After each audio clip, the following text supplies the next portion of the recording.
let's say that if you allow a woman to be a woman in the workplace, you're not putting them in a situation where they have no other choice than to be in their masculine energy. If you provide the platform for them to be themselves and be feminine, then you're promoting creativity.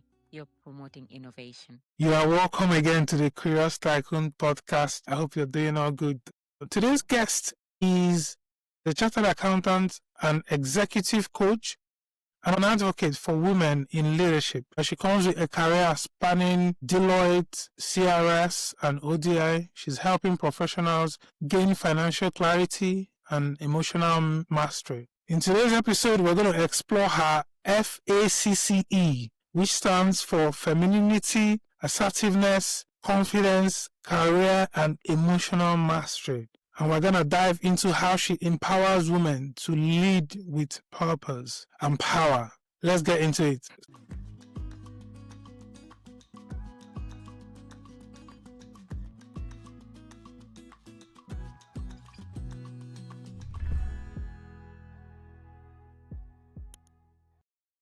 So, ladies and gentlemen, without any further ado, permit me to welcome Ramatoulie Nyang.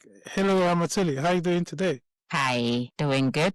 Thank you for inviting me to talk to your audience. I'm just gonna correct the name pronunciation, just the end of it. It's Ramatulai. Right. Okay. Yeah. Don't worry, I get a lot of that. You're good. Yeah, we didn't clear that out backstage. So yeah, I was like, maybe I'm messing something up here with the name. I get that a lot as well with my name, so I can totally relate. With that. So Ramatulai, tell us a little bit about yourself. Okay, continuing from or just adding to what you have already said, I like to start by describing myself as a mother, a wife, and then to my profession, which is an accountant and an executive coach. And I always like to start there because these are the people that I help. Women who are trying to do all, like I am, being in leadership, being a mother, being a wife, all at the same time. And then how I can support them to hope and to show and inspire others that this is something that is possible. So this is me, and I've been in the finance industry for over 2 decades now. And in leadership for almost 15 years. So, and in marriage for almost 20 years. And a parent for more than 13 years. So I can say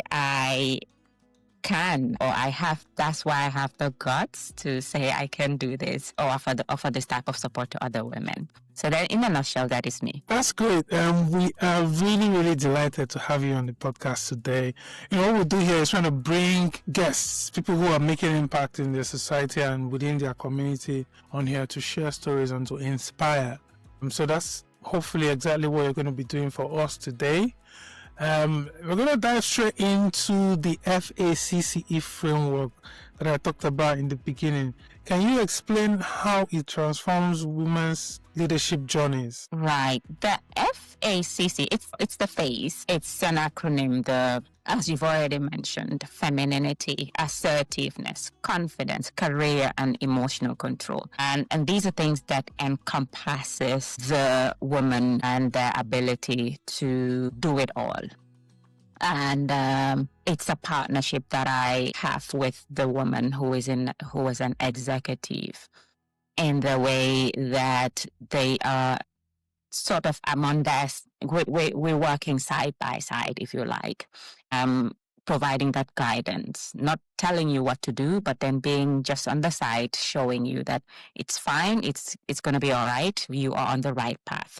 And I do emphasize the femininity, which is the one that comes first, that as women, it's okay to be just us, just women, and that will not stop us from achieving whatever it is that we want to achieve. So that is why the F is right at the beginning, which is femininity. We don't have to compete with other men to make it. Of course, I also emphasize the last one, which is the emotional control bit of it.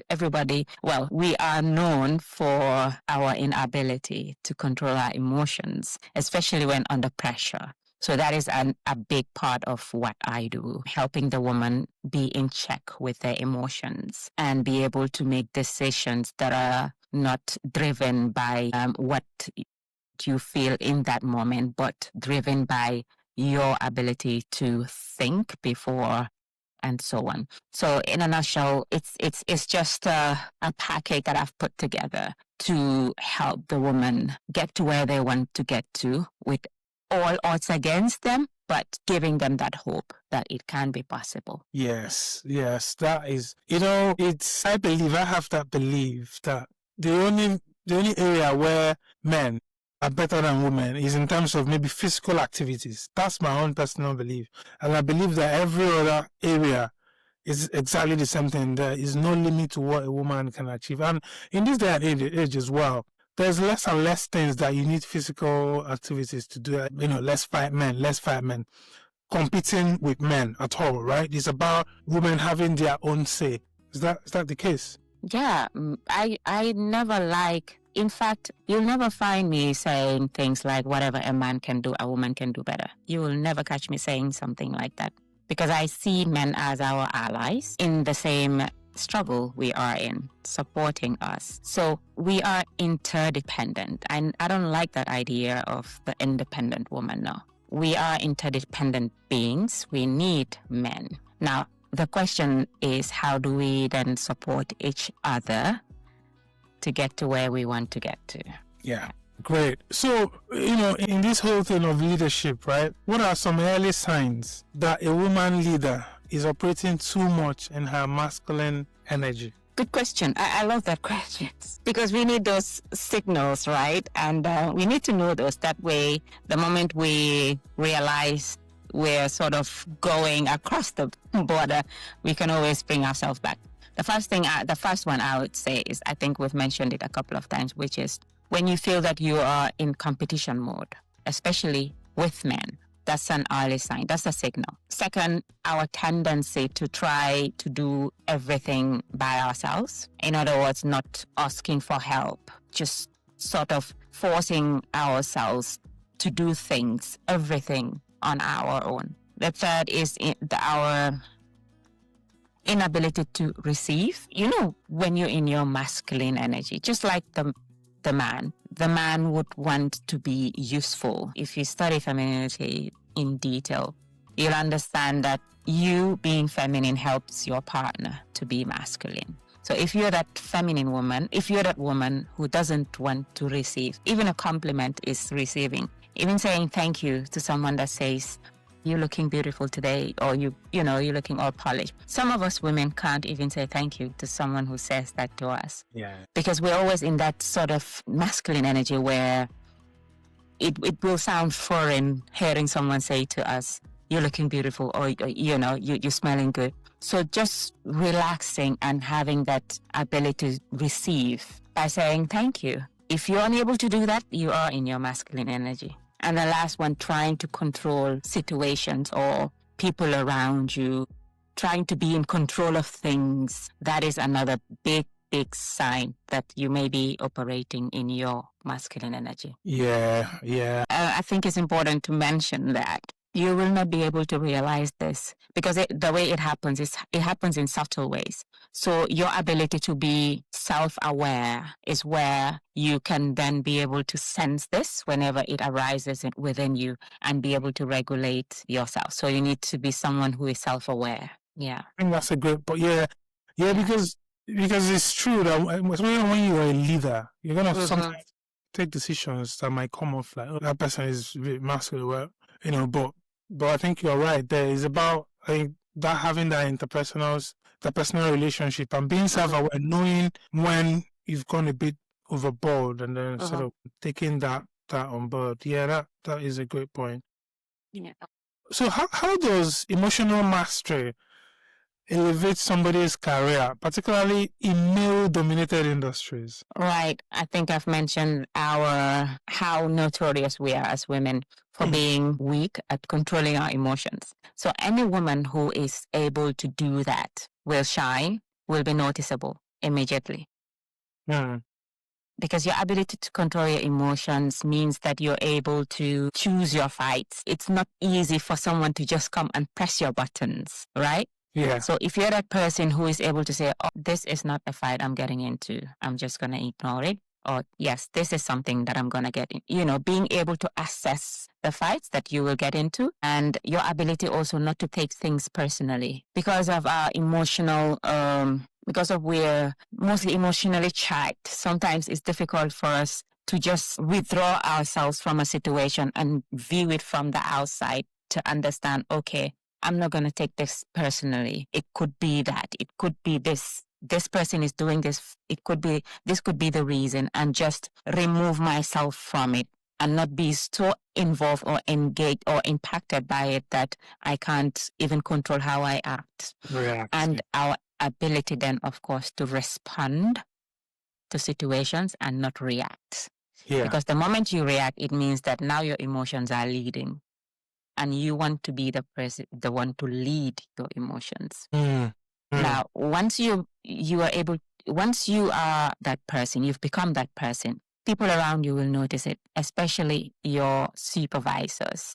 And these are the people who will make decisions when opportunities arise. When you're that person, it will be easy for people to think about you. And of course, that means that the opportunities will come easily to you, right? And that is what will take you or make you, help you progress in your career. Of course, getting to higher levels in the organization or even go elsewhere. But having that ability or having that characteristic does help.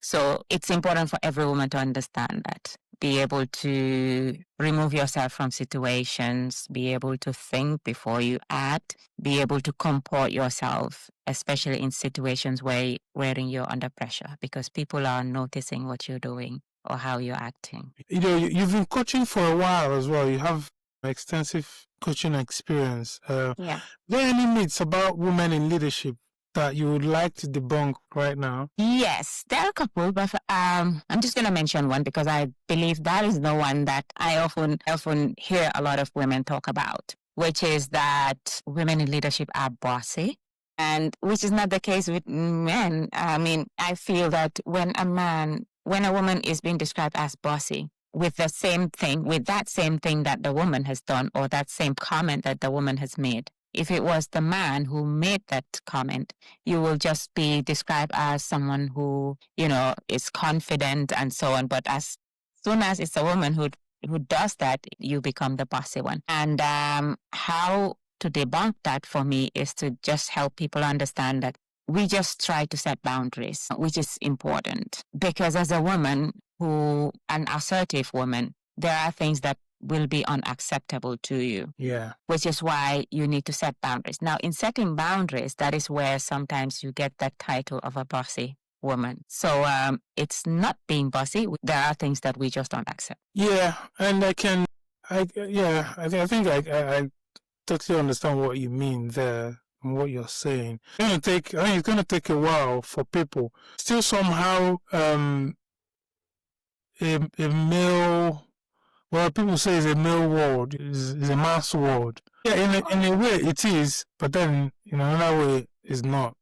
It's not 100% a man's world.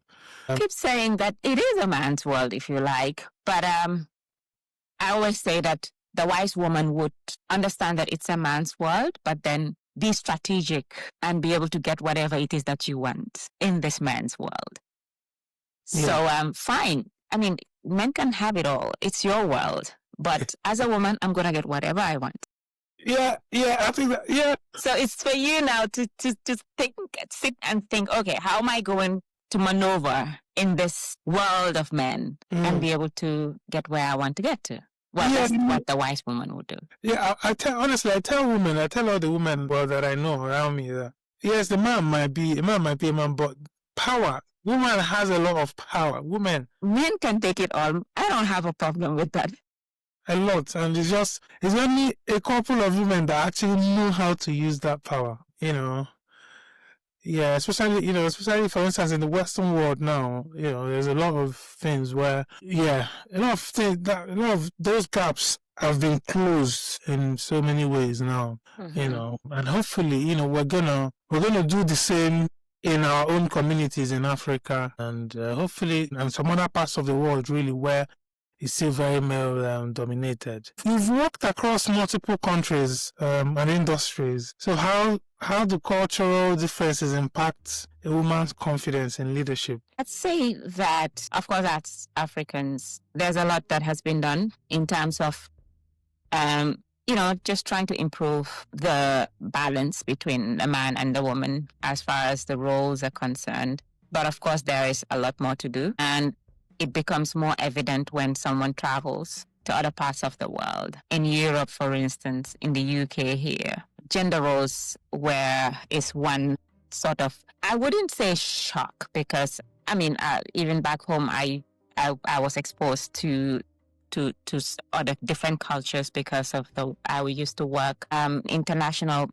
The organizations that I've worked with mostly were international organizations. So I would be communicating with people from lots of different cultures, even from back home. So I got the sense of how gender roles are like in other parts of the world. Getting to work inside a European country is where you sort of get the real sense of how gender roles are different from back home. I'm going to give you an example of a supervisor that I had. It's a female supervisor, and it was around Christmas. And then we were talking about Christmas was coming up, and then she asked me, "What are you doing?" And we started that conversation, and then she said, "My husband has been asking me every single day that he wants to know what we're preparing for Christmas, so that he can sort of start the shopping and know what he's gonna cook." And then I said to myself, "Oh my gosh, so it's your husband who's going to do all the cooking on Christmas Day." And not just that, but he's been forcing you to tell him what you're going to cook. So it's like even the cooking, you get to decide what is going to be cooked. And you're not the one cooking, but him. So you have the decision making. And so he'll wait to hear from you first. And then he's the one doing it. Yeah. Those are things that, and I said to myself, oh my God, I wish I was you. But come on, who would do that back home? So that is one. And if you have that, of course, it will be a normal thing in the work environment for you to make decisions with confidence, because no one's saying to you, "Oh, you're a woman. How can you decide what we will do in the house?" If you have a husband who would be telling you things like that, of course you wouldn't have that confidence to carry that with you in the workplace. So already the gender roles have made it possible for you to feel that you have that ability. I don't know when we will get there in our part of the world, but if we really want to progress as a society or communities, this is something that we really need to revisit. So from your experience, what is one piece of advice that you would like to give any young African woman aspiring to leadership positions today? I feel like you've already given some, but if there's any more you want to add, just quickly. Actually, I'd say, even if I've said others at the beginning, for the woman who's aspiring to be in a leadership position, you have to be courageous if you're an African woman, because all odds are against you already. You are an African, you are a woman. And in some instances, if you're like me, in my early days as a manager, I was also young. I got into management at a very young age. So that also was working against me. And as a woman as well, I keep saying to people that when I was in my first role as a manager, my physique, you look at me and think I was still going to school. I was still a little girl going to school, but that wasn't the case. So I had all of those things working against me. So I knew I had to be courageous. So even my first job in management, I looked at the job description, and the moment I read the requirements, I knew I didn't have all the requirements, but I said, you know what? I've got to do it. I've got to do it now, or I'll never do it. So the courage to pursue what you want is very important as a young woman who is African wanting to be in leadership. Because if you ask the next person sitting to you, they will say to you, who do you think you are? This role is not for you. You don't have even half of the tendency for someone to talk you out of it is very high, because that is the society we live in. We live in a society where there's not a lot of expectation as to what a woman can do outside of the house. So you have to be courageous. I say to women that I talk to that I never wait for, I've never applied for a job that I was more than 50% qualified for. For me, 50% is all I need to go ahead to apply for it. And in all 20 something jobs that I've interviewed for in the past, I've only been unsuccessful on three of them. So go with your courage. Listen to yourself. I say listen to yourself. Okay, fine. You can ask around, consult, but I wouldn't. I'll just listen to myself. The first instinct that I get, I follow that. And if you do that, I can assure you that, you have a bright future waiting for you. You just need to have the courage and understand that if a woman can do it, if another woman can do it, or even if another man can do it, I can do it. Is there any pivotal moment in your own career where embracing your femininity shifted the outcome of things for you? I'd say getting into coaching. It's something that I've been doing in the past I'm that type of person. Whenever I get in touch with anyone, especially people that were working under me, I like to see people progress from where they are. I hate it when I see someone just stagnant where they are and wanting to stay where they are. It sort of irritates me. So I'm the type of person, when I'm meeting someone for the first time, I'll ask you, what are you doing? What are you trying to achieve? And so on. And so these are the types of conversations that I have with a lot of women, a lot of professionals. And sometimes I'll be coaching without even realizing it. So making the decision now to take things further and make it more of a serious thing for me was my femininity in charge, because I was just following my instinct. What am I telling myself? Listening to myself. So I had that sort of inspiration in the beginning of the last year that, you know what, you should get into coaching. I didn't ask anyone. I just went into it. And I went and started a program and, studied about it, and then got into working as a coach. So if I had said, okay, I need to calculate this like the masculine person will do, trying to work out figures at the beginning of the year, will I get to this stage, or how much income will I get, and so on, I perhaps would not have gotten into it. But I just listened to myself. What was I feeling about getting into coaching?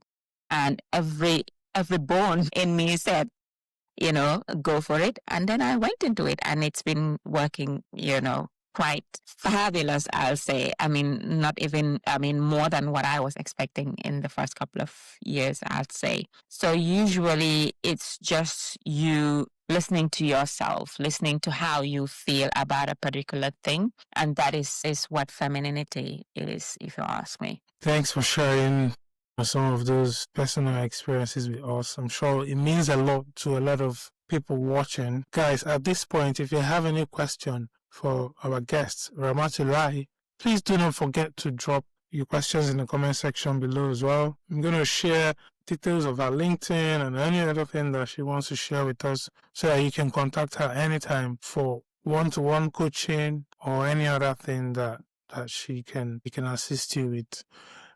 So how do organizations, this one is important because a lot of people can maybe relate. How do organizations benefit? How do they benefit when they encourage authentic leadership styles for women? What are ways that they can benefit? I'd say that if you allow a woman to be a woman in the workplace, you're not putting them in a situation where they have no other choice than to be in their masculine energy. If you provide that platform for them to be themselves and be feminine, then you're promoting creativity. You're promoting innovation. Because as women, we are co-creators in everything we do. I say that a lot to women. I say to them, you create other human beings. No one else can do that in this. No man can do that. So, and in many other aspects, you give a woman a house, they give you a home. Whatever you give to them, they multiply. But you have to allow them to be themselves. You have to allow them to be feminine. So any organization that is big on innovation and creativity, which is needed in this day and age, any organization that wants to make it to the top, you have to encourage creativity and innovation. So if you have that platform for women, of course you will go very far. So we talked about this a bit earlier. We talked about boundaries, setting boundaries. Yeah. So are there any practical strategies that you can share with us now that women can use to set boundaries without being perceived as difficult? First of all, I'd say that about the question itself. As a woman, you shouldn't worry too much about how you're perceived. Even if you're perceived as difficult, it's fine as long as you know that you're not difficult and you, as far as you know that you're doing the right thing. So don't worry about how you're perceived. Just make sure you're doing the right thing. Now, in setting boundaries, first of all, you need to understand what your priorities are. You don't just set boundaries for the sake of setting boundaries. You need to know what are the things that are important to you. I'm going to give an example. For me, I can't have anyone invite me for meetings between 3 o'clock and 4. Why? Because this is the time that I go out to pick my daughter from school. So this is an example of a boundary, but then it starts from the priority, making sure that I am able to pick my daughter from school, which is very important to me. Now I'm setting a boundary around that priority. Yeah. So you have to know what your priority is. Yes. Now, once you have that boundary, you need to communicate it because you can't expect people to abide by your boundary without them knowing what your boundaries are. I cannot get angry at someone for inviting me to a meeting at 3 o'clock when they don't even know that 3 o'clock is an important time for me. Yeah. Which is when you become difficult. You're saying to someone, no, I can't attend. And that person doesn't know why you are attending. So you need to communicate your boundaries from the onset. And you need to also be consistent with your boundaries. You can't say to everyone, right, no meetings from 3 o'clock to 4 o'clock because I've got to pick up my daughter. And then the next meeting invite you have at 3:15, you accept it.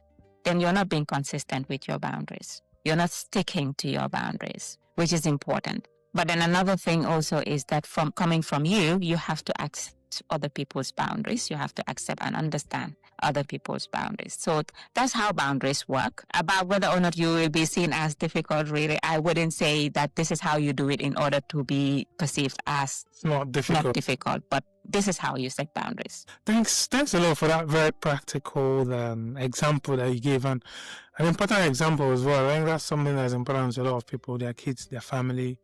Yeah. And, things like that. This is going to be the last question now before we go on to, we're actually approaching home stretch, before we go into quick fire round where we ask you a couple questions and we get quick answers. So if you could, well, I'm not sure there's any general corporate leadership manual anyway, but if you could rewrite the corporate leadership manual, right?